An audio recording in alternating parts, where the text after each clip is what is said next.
नमस्कार. चला तर आज आपण पाहूयात झुणका. झुणका कसं बनवायचं तुम्हाला माहिती आहे का? गावाकडचा साधा पण खूप टेस्टी असा पदार्थ आहे. तर तेल गरम करायचं आहे, त्यामध्ये जिरे मोहरी आणि बारीक कुटलेला लसूण टाकायचा आहे आणि त्याच्यामध्ये आपण पेस्ट करून घेतलेली मिरची पेस्ट आणि कोथिंबीर पेस्ट करून घेतली आहे थोडीशी, ते परतत राहायचं आहे. त्याच्यामध्येच कांदा टाकून घ्यायचा आहे.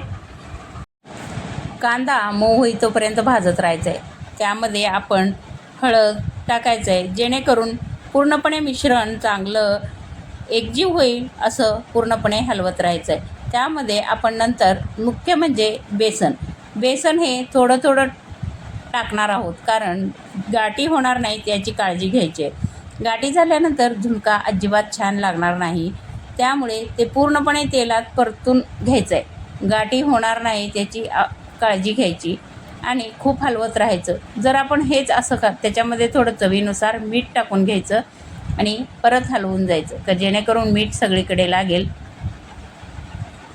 नंतर त्यावर थोडंसं 10 मिनटं सतत हलवत राहिल्यानंतर त्याच्यावर थोडंसं हलकंसं पाणी घालायचं आहे.